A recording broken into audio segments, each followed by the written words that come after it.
This is CGTN, China Global Television Network.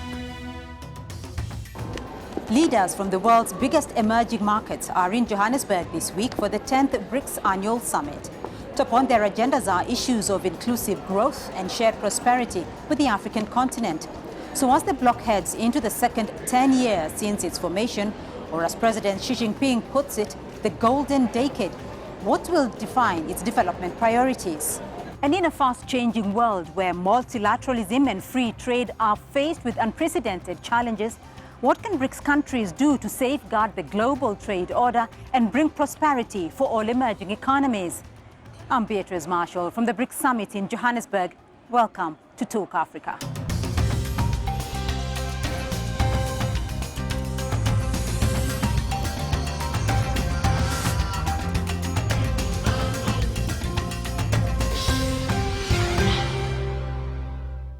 Before we begin our discussions, let's take a look at some of the highlights from the summit. As South Africa, we are determined that our engagements within BRICS and other multilateral platforms should advance the integration and development of the African continent. There is great potential for investment in Africa. In the past decade, Africa has grown at a rate of 2 to 3% points faster than the global GDP. This growth will be supported by increasing foreign direct investment flows, public investment in infrastructure, and higher agricultural production. We should uphold multilateralism and improve global governance. An enabling and stable environment is crucial for the development of all countries, especially emerging markets and developing countries. Obviously, the current international order is not a perfect one, but as long as it is root-based, aims to be equitable, and pursues win-win outcomes as its goal, such an international order should not be discarded as one pleases, still as should it be dismantled and restructured.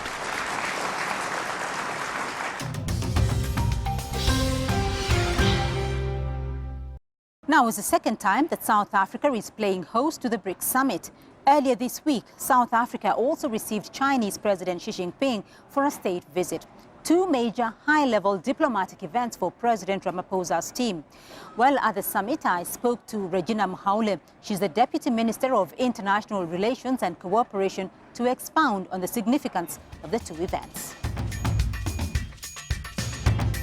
Honorable Deputy Minister, thank you very much for your time. Now, I want to start first off with the bilateral visit by President Xi Jinping to South Africa, because obviously South Africa this week has two major events. The state visit by President Xi and hosting the 10th BRICS Summit. First of all, the visit by President Xi, from a policy perspective, what's been the significance of that for South Africa? As South Africa, we are very, very happy that President decided that before the BRICS Summit, he gives us a state visit as South Africa, and it shows his commitment to our bilaterals as compared to the multilateral that we have as BRICS, but the country to country, South Africa and China. So we really appreciate, because we had to revisit all the agreements that we have and the MOUs and those that were not concluded, that because he has come, let us conclude all of them so that we see South Africa and China benefiting from all the MOUs and the agreements that we have.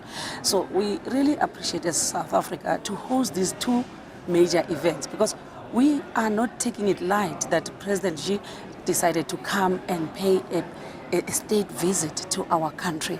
We take it very serious, and it's an event on its own. Looking back at the 20 years that China and South Africa have had mutual relations there, what has been the key issue in dealing with that partnership that has made it grow into what it is today?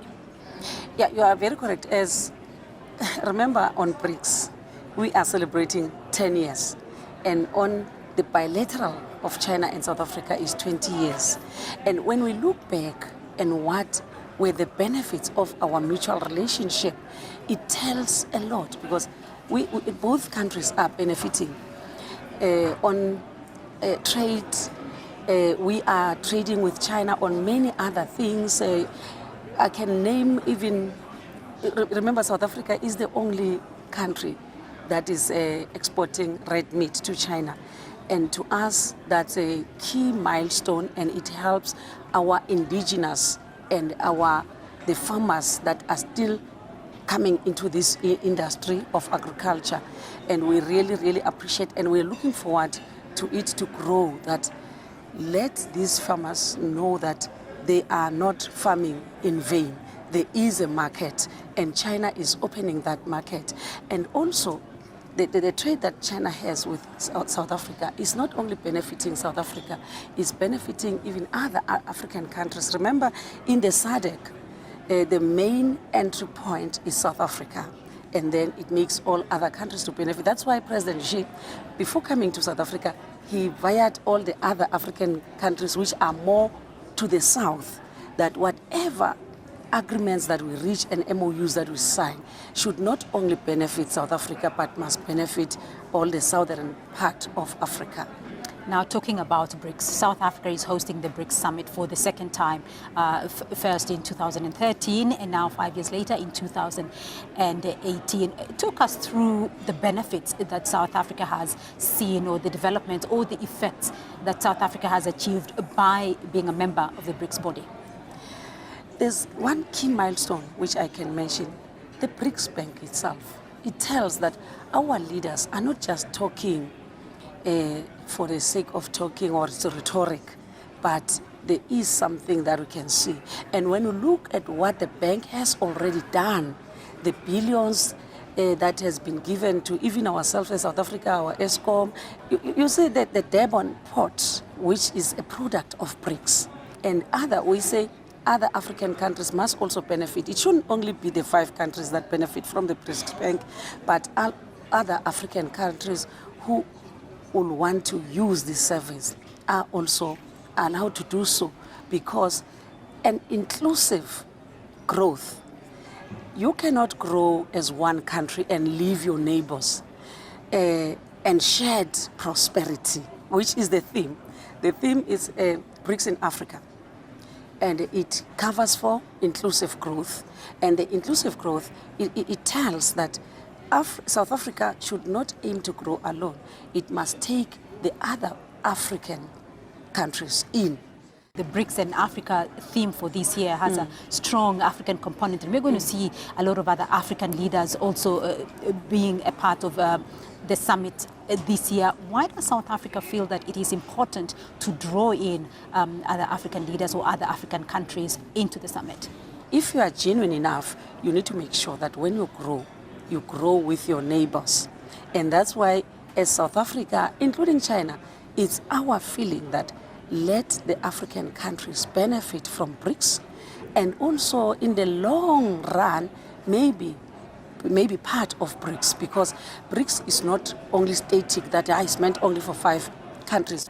The leaders, our leaders, have a vision, and which is broader than what we can see now, that the BRICS in 10 years to come, it may not be the same as the BRICS today. Like when it started, South Africa was not there, and now it's BRICS with South Africa, and another decade, it tells that it will be a different animal, because its main purpose is focusing on growth and development of countries. What is it that South Africa would like to see? What are the parameters that South Africa will then say this was a successful summit? When we say this is a successful summit, is when we see a clear resolutions which are implementable, not just to come up with something that is abstract, which are implementable, which will be taken by the heads of states, and from there we come up with an action plan for the next summit, so that when the summit comes, we must not just speak about what has been said in the previous summit. We must report on the milestone, that the summit resolved on this, and this is what has been done. Want to see the level of the BRICS Bank, the development bank, taken to a higher level. and even how should it assist other African countries in terms of acquiring resources from it. It should be clear also that after this, we must know that as young people in business, as young people in development, as women in business and women in general in the society, how do they access finances from the BRICS Bank so that in the next summit, 2019, we must get a report as to how far have they been helped by the resolutions of this summit. All right, Honorable Deputy Minister, I cannot let you go before I get your comment about the Forum on China-Africa Cooperation, which is now going to be upcoming later this year. What are the expectations from South Africa? What do you think are some of the expectations from Africa for that summit? We, as South Africa, we're looking forward to that summit.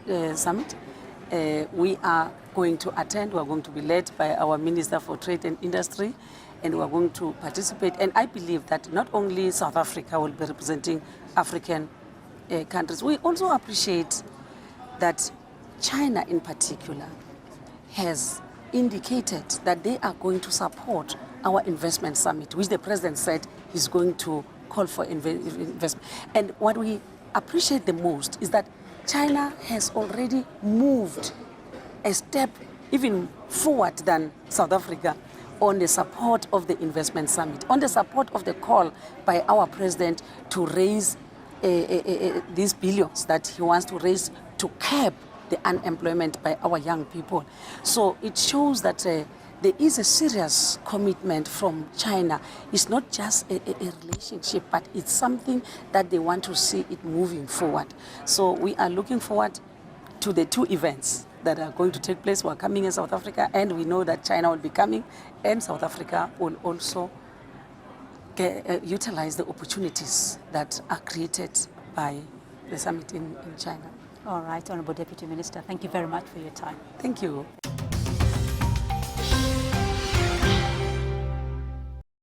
We're going to take a short break now, and when we come back, we'll have an expert panel of guests to expound on the 10th BRICS Summit. Stay with us.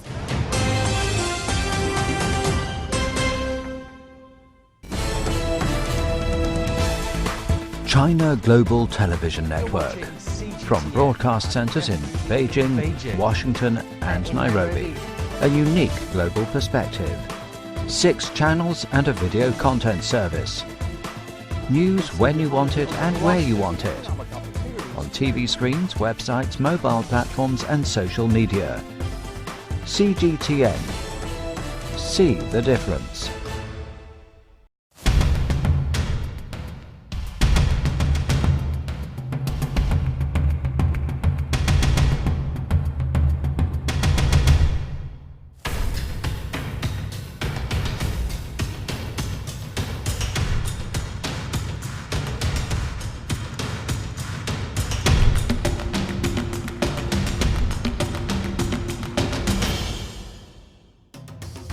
We are in support of a multilateral rules-based trading system. We do not believe that this system should be undermined or weakened, because if it is, then we are, as the smaller economies at least, exposed to the full might of the global power relations, which is not to our advantage. So China is a very important trading partner for South Africa, and China is very important globally.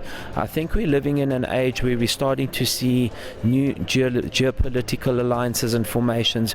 We're starting to see changes to trade rules and mutual recognition around multilateralism starting to evaporate. So I think the role of China and the role of China in BRICS is to once again strongly promote the need to have multilateralism rather than unilateralism. As for the second golden decade, I think we have created a very good base in the first 10 years. So we want to build on this good base to strengthen the comprehensive and all-round cooperation between BRICS countries.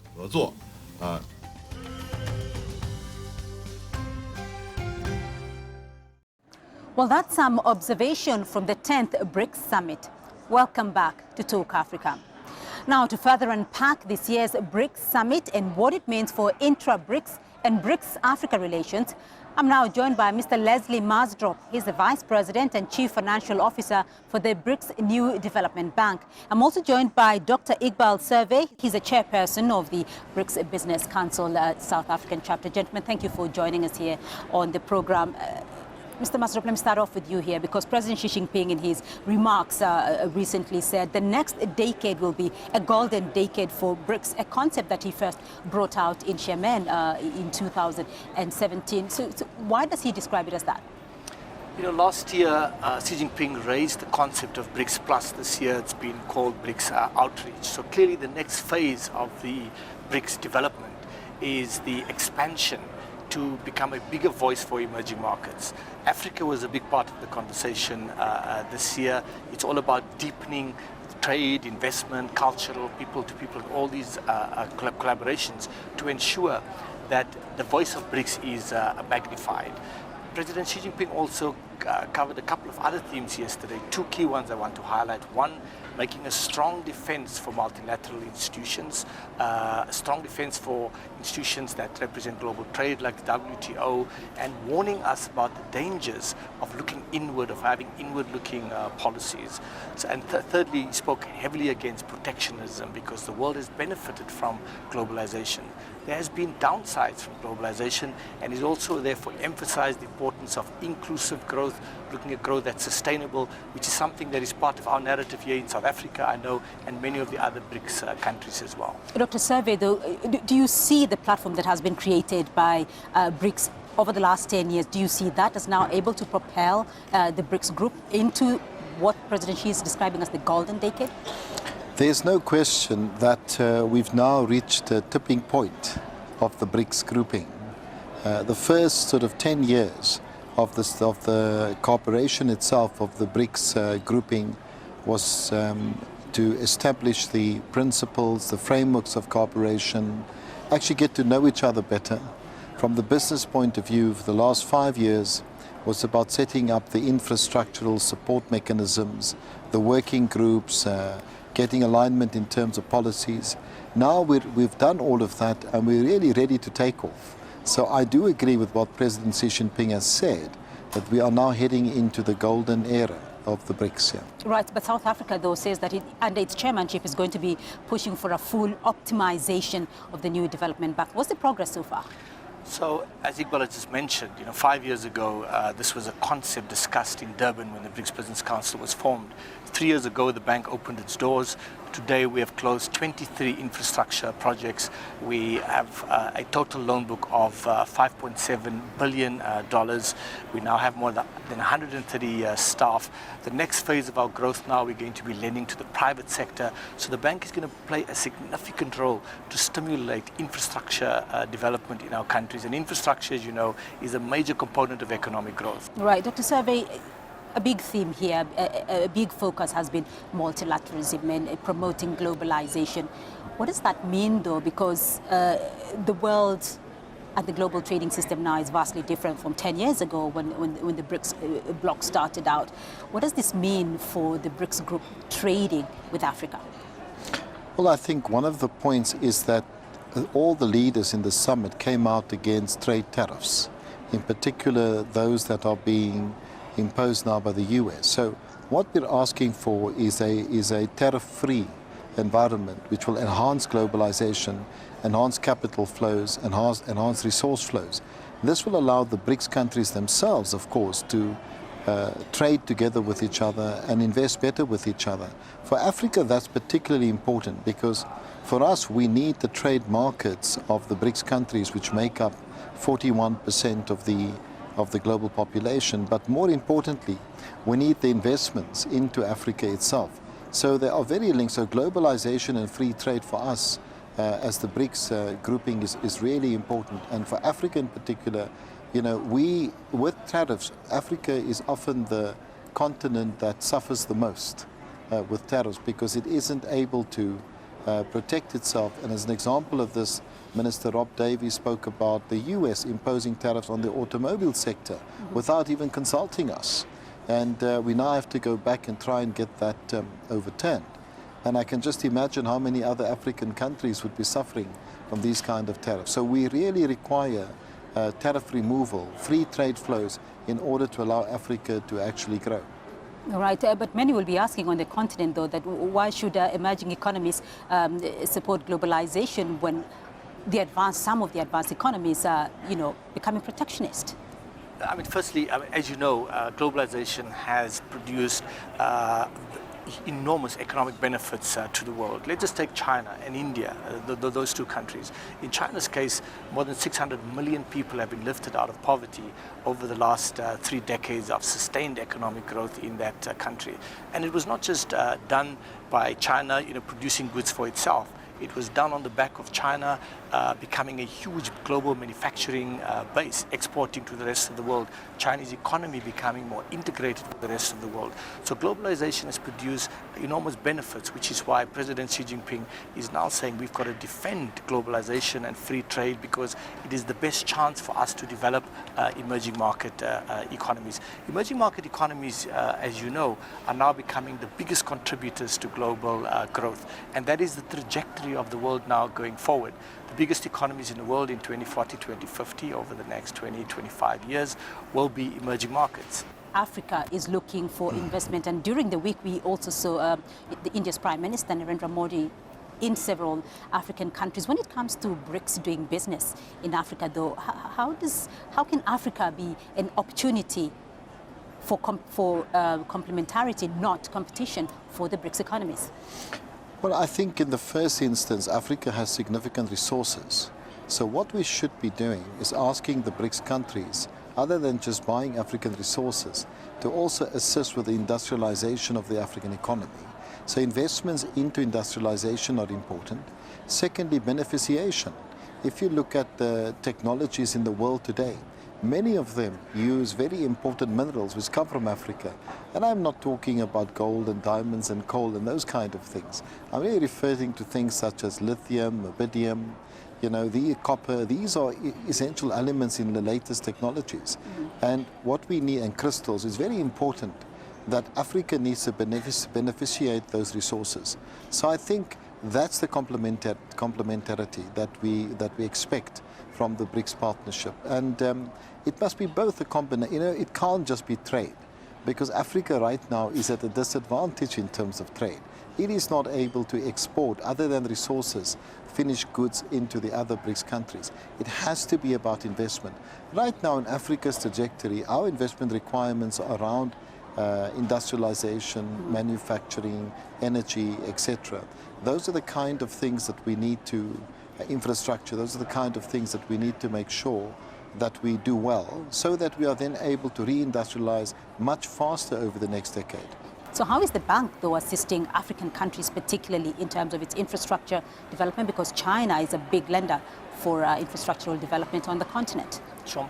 So in 2014, when the bank was formally, when the legal documents were signed, the Articles of Agreement, in those legal documents, the founders of the bank, the leaders, the heads of state, agreed then already that this bank will be a global bank.